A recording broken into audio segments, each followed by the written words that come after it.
This Raw Vision video is brought to you by Metro Solar, proud partner of the Richmond Football Club. Trent, thank you for joining us. How is the feeling around the club at the moment, obviously on the verge of playing finals if you win this week? Yeah, I think we're not looking too much further ahead than Saturday afternoon against the quality outfit of the competition in Sydney. The feeling's been good for probably 2 or 3 months now, but we know what's required for us to compete in this game, and it's going to be a real challenge. We did our due diligence after that game. I think we only scored 1 goal in the second half, which you probably can't win games of footy. It was a real scrum and scrimmage sort of match in the last quarter as well. So we take learnings out of that. We take confidence out of the way we've been playing, but we also know they're on song at the moment as well, and we're going to have to take something away from them. I think we showed last time we played them that we can compete with them. Obviously there's a few things in our game that we need to rectify. There was patches against the Saints that we need to improve on as well. So we'll have a really solid week on the training track, make sure we're all fit to play and ready to go, and who knows what we can bring. I think our form started to turn probably a few weeks prior to last time we played Sydney.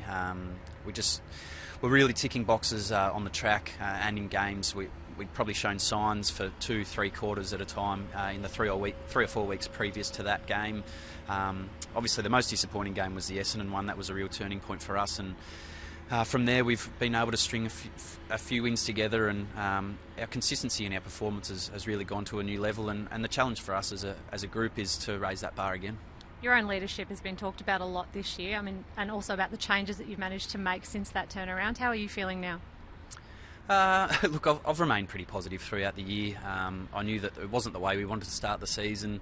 It's always challenging, especially when you are a leader of the group. You've got to remain upbeat and positive about where we're heading. There was little things that we needed to tick off and make sure that it wasn't a problem going forward. And credit to our group, not just our leadership group, but our core group and our young leaders as well.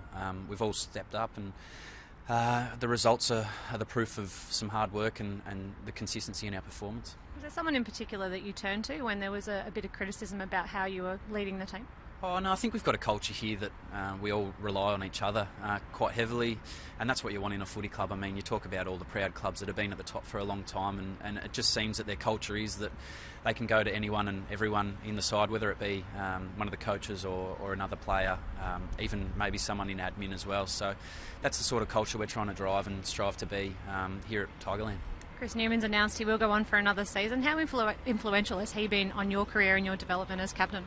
Yeah, I mean, he had some really tough years, early days as captain of this great club. Massive changes towards, and big steps forward towards having a better culture. And the way he's played his footy's outstanding. I mean, I think he missed his first year, didn't get an opportunity to play, then he had the broken leg as well. So he's missed a couple of seasons of footy.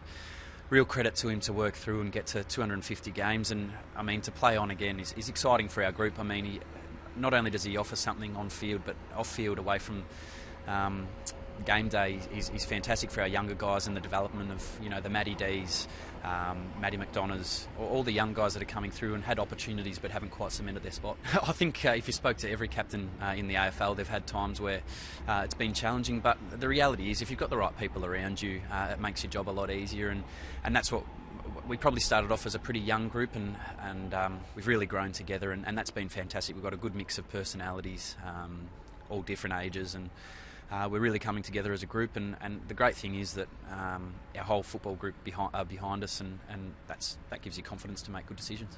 Dustin Martin's season has been nothing short of sensational. What have you made of it, and how do you think that he'll go if you do manage to get into the finals now? Oh, I mean, I think Dusty's game speaks for itself. He's an exciting player. I think there was a column written about his one-on-one stuff deep forward, but when he comes through the midfield as well, is exciting. He wins the footy. He's got a booming kick on him. He somehow finds his way out of traffic all the time, and he can kick goals as well. So he's got that X factor. We love playing with him. He's really bought into us as a group, and I'm excited to see what he produces this Saturday, and hopefully it goes a long way to playing his role for our group, and we can get the 4 points. Is he emerging as a real game breaker for you guys now that he's got that ability to push forward and really create that presence in the forward line? Yeah, I think he's always had that game breaker sort of ability and X factor, but the reality is he knows that he has a role to play, whether that be when he comes through the midfield or he's playing forward, and I think that's what we're asking of each individual that's playing for our group. you just need to play your role at the given time, and when it's your moment, you need to shine. Dan Jackson hasn't had the greatest season, especially after coming off winning the BNF last year, and he'll miss again this week with the VFL suspension. Where do you think his thinking is at in talking about next year? Yeah, I think you'd have to ask Jacko. I mean, he had a fantastic year, consistency-wise and performance-wise last year. Probably not quite the year to follow it up with, and I'm sure he say that himself. I think he's played 10 or so games. Disappointing with injury, but it happens. It happens to a lot of AFL players. I'm sure he'll review where he's at the moment, have a really solid off-season and come back ready to fire in the pre-season. There's always hope there. You've got to make sure that you're doing everything right to give yourself an opportunity. And finally, regardless of what happens this week, do you view this season as a success? It's been well documented that it's been a disappointing start to our year, but to have the resolve and turn the corner sort of midway through the season was a really good thing for our group. We probably have taken a step back to come forward, and I think all the great clubs do that at some stage. So hopefully at the end of the season, whenever that is, we'll be able to review it as a real positive move for us.